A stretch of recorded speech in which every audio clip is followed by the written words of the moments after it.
வணக்கம் அன்பர்களே, இது அஸ்ட்ரோ சயின்ஸ் சேனல். இன்றைய பதிவு கடகராசி அன்பர்களுக்குண்டான ஜூலை மாதத்துக்குரிய ஒரு பொதுவான பலன்கள். இந்த மாதத்தினுடைய கிரக நிலைகளை பார்க்கும் பொழுது இந்த ஜூலை மாதம் 7ஆம் தேதி சுக்கிர பகவான் 12ஆம் இடத்துல விரயஸ்தானத்தில் இருந்தார்லவா, இப்போ உங்கள் ராசியில் அமர இருக்கிறார்.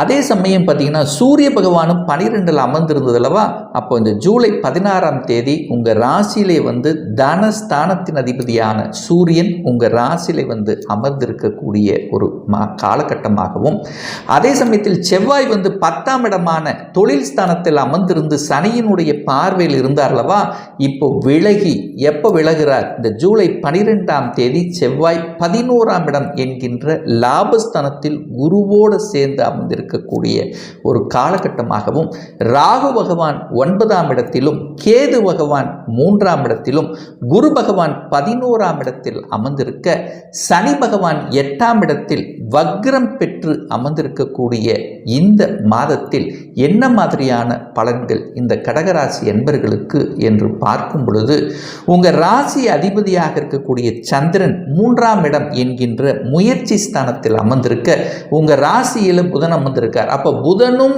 சந்திரனும் பரிவர்த்தனை பெற்று இந்த மாத தொடக்கத்தில் அமர்ந்து கொண்டு உங்கள் ராசியை குருவினுடைய பார்வை பெற்றிருக்கார்லவா, அப்போ நிச்சயமாக நல்லது நடக்கக்கூடிய, நல்ல மனநிலையை கொடுக்கக்கூடிய, எத்தனை அழுத்தம் பிரஷர் இருந்திருக்கிறீங்களவா அதிலிருந்து விடுதலை பெறக்கூடிய ஒரு வாய்ப்புகளையும் சந்தர்ப்பங்களை கொடுக்கக்கூடிய ஒரு நல்ல மாதமாக இந்த கடகராசிக்கு அமைய இருக்கிறதுன்னு சொல்லலாம்.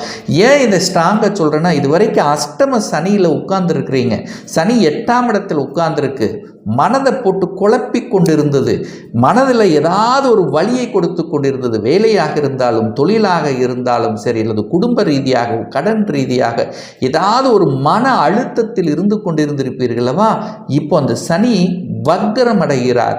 அதாவது ஆட்சி பெற்ற சனி வக்ரமாகும் போது அதனுடைய பலன் கீழே குறைய, நீசமாக மாறியான தன்மை, அதனுடைய தன்மை குறையுதல்லவா. வக்ரம் என்பது தன்னுடைய இயல்புக்கு மாறிய தன்மை. இதுவரைக்கும் ஒரு மாதிரி அழுத்தம் கொடுத்து கொண்டிருந்த விஷயங்கள் இப்போ அழுத்தத்திலிருந்து விடுபடக்கூடிய சந்தர்ப்பங்களை கொடுக்கும். என கடந்த காலத்தில் கடந்த 2 வருடங்களாகவே பல சோதனைகளை சந்தித்திருந்தீர்களவா, நிறைய அனுபவங்களை கற்றுக்கொண்டிருப்பீர்களவா, அந்த அனுபவத்தின் வாயிலாக உங்களுடைய ஸ்ட்ராட்டஜிக் பிளான் மாறக்கூடிய வாய்ப்புகள் சந்தர்ப்பங்கள் இந்த காலகட்டம் உங்களுக்கு சிறப்பாக இருக்கு. குடும்பத்தை பார்த்து குடும்பத்தை கெடுத்து கொண்டிருந்ததுலவா, குடும்பத்தை கெடுத்தது, தனத்தை கெடுத்தது, உங்கள் வாக்கை கெடுத்தது, குடும்பம் ரீதியில் பல தொல்லைகள், கணவன் மனைவிக்குள்ளே சின்ன சின்ன பிரச்சனைகள், ஏன் ஒரு சிலர் பிரிந்து இருக்கக்கூடிய தன்மை கூட உருவாக்கி இருக்கும்லவா. இப்போ அந்த சனி வக்ரமாக இருக்கக்கூடிய இந்த காலகட்டத்தில் அது என்ன ஆகும்னா, ஒன்று சேர்வதற்கான சாத்தியக்கூறுகளையும் சந்தர்ப்பங்களையும் உருவாக்கும். தனத்தில் இருந்து வந்த சின்ன சின்ன தொந்தரவு பிரச்சனைகள் இப்போ சரியாகக்கூடிய தன்மை. என தனக்காரகன் என்று சொல்லக்கூடிய அந்த குரு பகவான் பார்த்தீங்கன்னா 11ஆம் இடத்தில் அமர்ந்து கொண்டு செவ்வாயோடு சேர்ந்து அமரப்போகிறார். அப்போ குரு மங்கள யோகத்துடன் இருக்கக்கூடிய ஒரு அற்புதமான ஒரு மாதம். அப்போ குரு நல்ல இடத்துல உட்கார்ந்துருக்கார். உங்களுக்கு பாக்கியத்தை தரக்கூடியவனும் அதே குரு பகவான் தான், அது செவ்வாயோடு சேர்ந்திருக்கார். அப்போ இந்த கடகராசி அன்பர்களுக்கு ராஜ யோகத்தை கொடுக்கக்கூடிய ஒரு கிரகம் அப்படின்னா அது செவ்வாய் பகவானை சொல்லணும். ஏன்னா செவ்வாய் பகவான் கடந்த மாதத்தில் பார்க்கும்போது சனியினுடைய பார்வை பெற்று ஒரு எரிச்சல் ஊட்டக்கூடிய கோபம் ஆக்ரோஷத்தை கொடுக்கக்கூடிய வகையில் இருந்தது.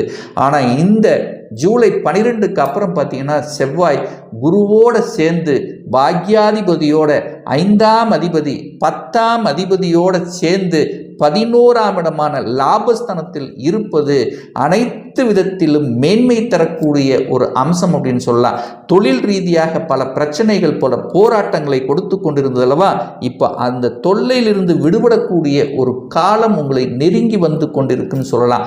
அந்த குரு செவ்வாயோடு இருக்கிறதுனால மங்கள காரியங்கள் நடக்கக்கூடிய விஷயங்கள், மங்களம் அப்படின்னா சுப காரியங்கள் செய்யக்கூடிய தன்மை. இப்போ கடந்த காலத்தில் பார்த்தீங்கன்னா சனி 8ல் இருந்து தொல்லைகள் கொடுத்து கொண்டிருந்தது. 7க்குரியவன் 8ல் போய் மறைஞ்சுக்கிட்டார். அப்போ திருமணத்தை கொடுக்கக்கூடியவனும் அதே சனி பகவான் தான். இப்போ சனி பகவான் வக்கரமாக இருக்கும்போது அது கொஞ்சம் அந்த இயல்புக்கு மாறிய தன்மை இருக்கக்கூடிய இந்த காலகட்டத்தில் குருவினுடைய பார்வையும் 7ஆம் இடத்தில் பதிகின்ற காரணத்தாலும் 5ஆம் அதிபதியாக இருக்கக்கூடிய செவ்வாயோடு சேர்ந்து இருக்கக்கூடிய தன்மையிலும் சுப காரியங்களுக்கு பார்க்கக்கூடிய சுப காரியங்கள் செட் ஆகக்கூடிய தன்னுடைய வாழ்க்கை துணை இவங்கத்தான் அப்படின்னு அடையாளப்படுத்தக்கூடிய நிகழ்வும் இந்த மாதம் உங்களுக்கு நடக்க இருக்குன்னு சொல்லலாம். அதுவும் குறிப்பாக பார்த்தீங்கன்னா இந்த புனர்பூச நட்சத்திரம் பிறந்தவர்களுக்கு பெரிய பாதிப்பிலிருந்து விடுதலை பெற்றுட்டீங்க அப்படின்னு சொல்லலாம். அதே சமயத்தில் பூசத்தில் இருக்கிறவங்களுக்கு ஒரு 80% விடுதலை பெற்றாச்சு. இந்த ஆயிலிய நட்சத்திரத்தில் இருக்கிறவங்களுக்கு மட்டும் இன்னும் கொஞ்சம் மன அழுத்தம் இருக்கிறீங்க. ஆனால் எந்த ஒரு விஷயமாக இருந்தாலும் கொஞ்சம் யோசித்து செய்யணும் அப்படிங்கிறதையும் ஞாபகத்தில் வச்சுக்குங்க. இன்னும் அஷ்டம சனி போய்கொண்டிருக்கிறது என்பதை ஞாபகத்தில் வைத்துக் கொள்ளுங்கள்.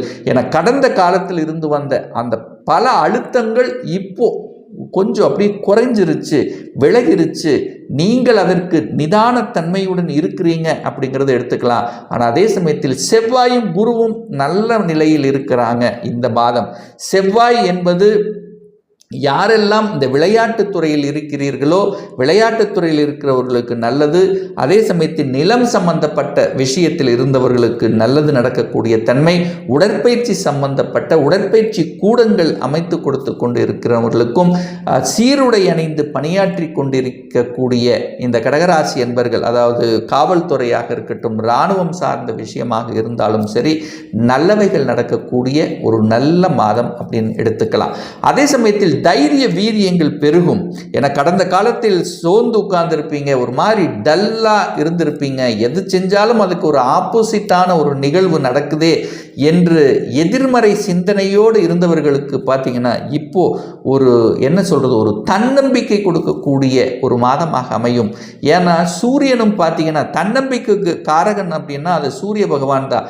அந்த சூரியனும் இந்த மாதத்தில் உங்க ராசியில வந்து அமர்ந்து உங்க மூளையிலே வந்து அமர்ந்து தன்னம்பிக்கை கொடுக்கக்கூடிய வகையில் இருக்கின்ற காரணத்தால் எடுத்தது, அதாவது கடந்த காலத்தில் தடைப்பட்ட விஷயங்களை எடுத்து நடத்தி அது வெற்றி தரக்கூடிய தன்மையில் இருக்கிறது.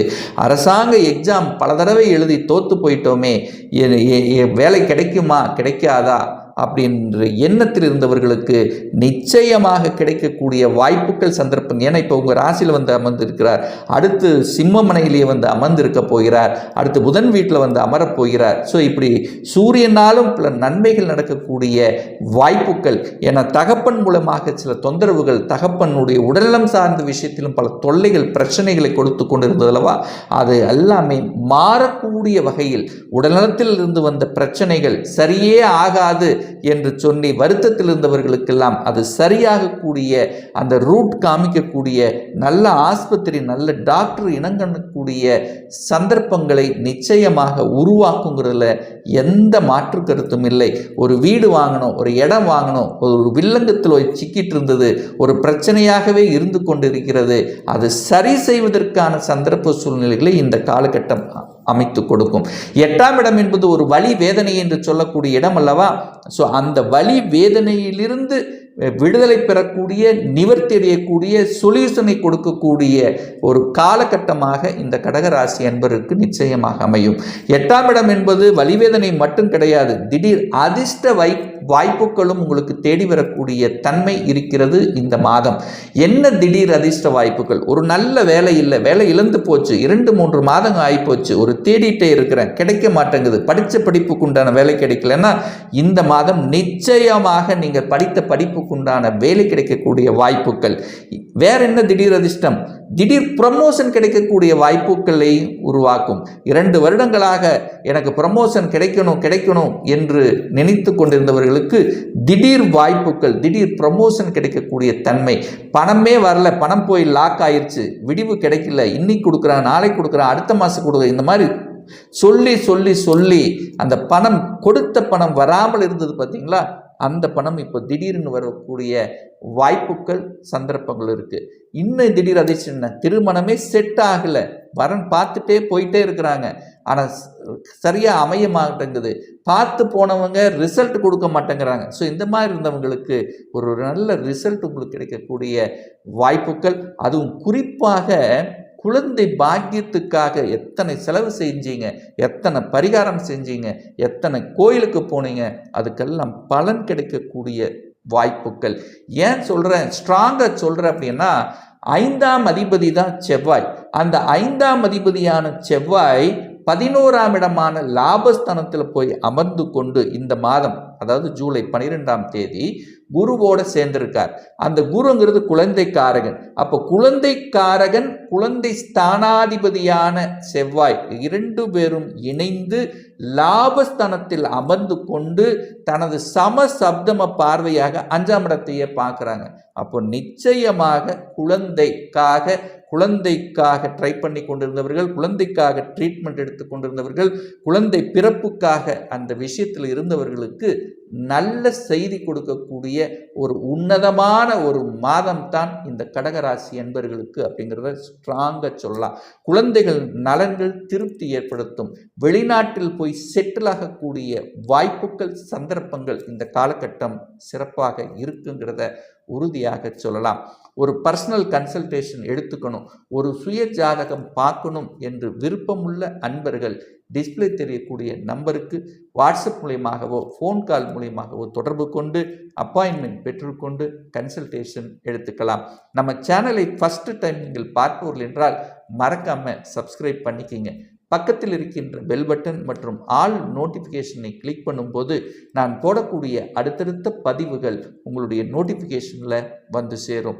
இந்த ராசி நட்சத்திர நேயர்கள் அனைவரும் வாழ்க வளர்க வளம் பெறுக என்று எனது வாழ்த்தினை தெரிவித்துக் கொண்டு விடைபெறுகிறேன். நன்றி, வணக்கம், வாழ்த்துக்கள்.